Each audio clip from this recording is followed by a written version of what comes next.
Do you also imagine before going to bed becoming a millionaire? Well, we always dream of it, but the real question is, how can you achieve it?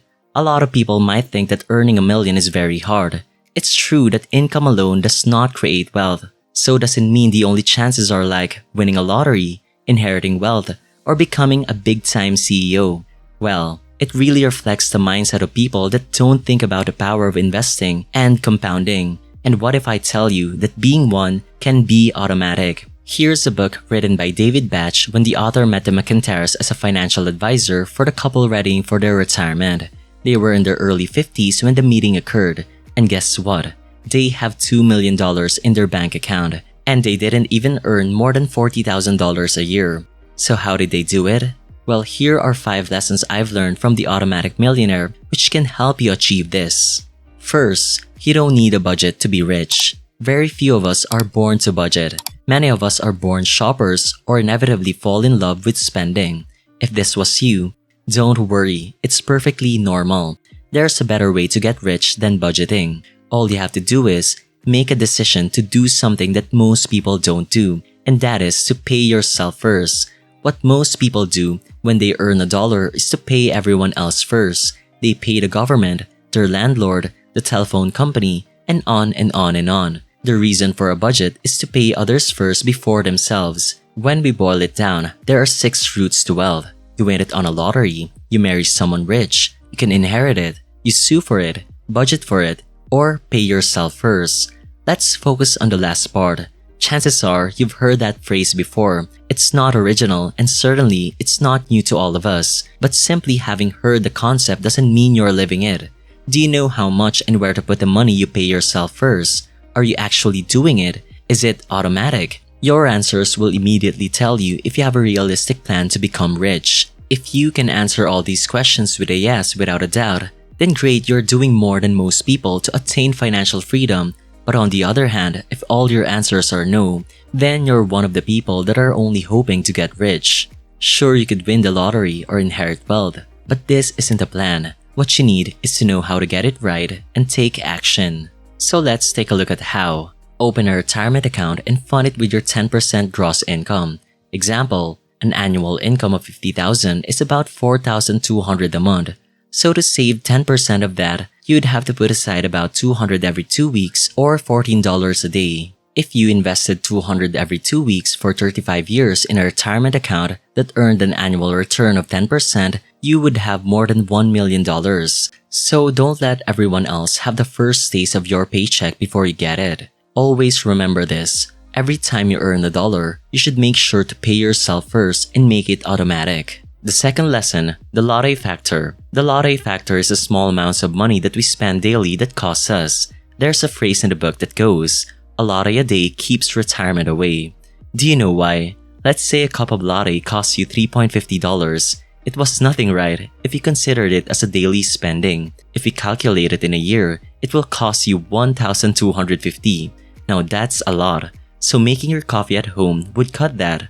Now your LATTE factor could be cigarettes if you're a smoker like the McIntyres. That's $7 per day and $2,500 a year.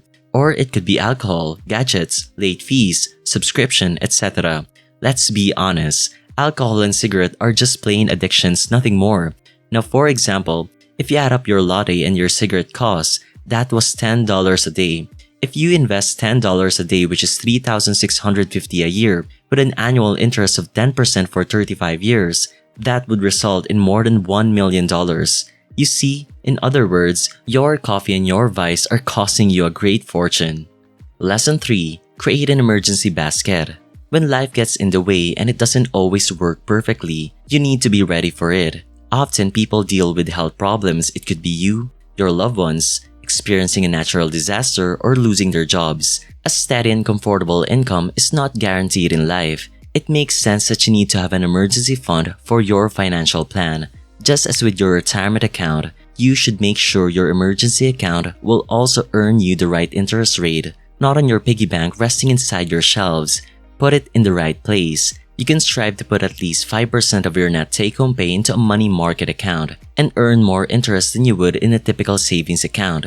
And don't touch it. Do not use the money you already invest for a fairly minor unexpected spending. Now, government bonds are also an option. They have good interest rates, but be aware that they usually take a while to redeem. Lesson 4. Be a homeowner. Now, some of you would react that a house is not an asset, it's a liability. Sure, it's an appreciating asset, but it's not an income-producing asset. But the fact is, you can't get rich by renting. There's an old saying that goes, landlords get rich and the renters stay poor. Keep in mind that you should buy only what you can afford, and think about it, the rent you pay today could buy you a home for tomorrow. There's a secret system that the authors shared to pay off your debt fast. Here's what you need to do. Find yourself a home that you want, do your research on which mortgage plan works for you, and when deciding, ask your bank if you can make extra payments because you need to make sure it is used to pay down your principal. There's a good example from the book. Having a 30-year mortgage and then using the secret system, it is a bi-weekly payment plan to pay down your mortgage and do it all automatically. Instead of paying the mortgage monthly, you split it down the middle and pay half every 2 weeks. Say you need to pay $2,000 a month to pay off a $250 30-year mortgage with an interest rate of 5%. Normally, you would pay this once a month, but not anymore. Starting next month, you begin sending your lender $1,000 every 2 weeks. By doing this, instead of paying once a month, you will end up paying 1 extra month's worth of mortgage payments. You will make 26 payments, adding up to 13 full payments in a year. Depending on your interest rate, you can pay it off early somewhere between 5 to 10 years early. This could save you over $44,000 on your mortgage. Again, it depends on your interest rate, but think about it, paying it off early and potentially retiring sooner than you'd planned. And last lesson, have a debt-free lifestyle. Debt can be a trap that causes us to work longer than we should have to. With the many credit card offers we receive daily, it would be easy to fall into debt. Ask yourself, are you a big hat, no cattle? This is a great way to describe someone who tries to look like more than he really is. In other words, he may look like a wealthy rancher, but in fact, there's no ranch, no cattle, no nothing, just a big hat.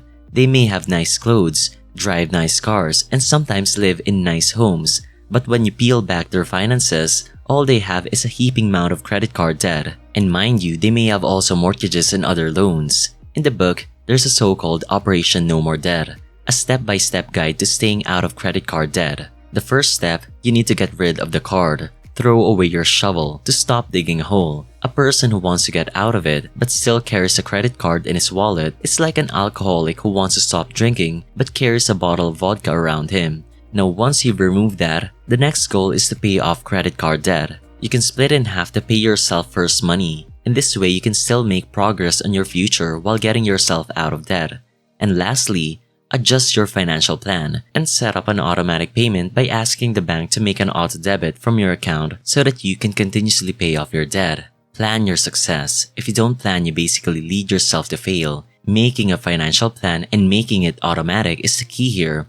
This book taught us that you don't have to make a lot of money to be rich. You can still get rich by being an employee. You can build a fortune on a few dollars a day, and the rich get richer because they pay themselves first. Homeowners get rich and renters get poor. And above all, you need an automatic system so you can't fail.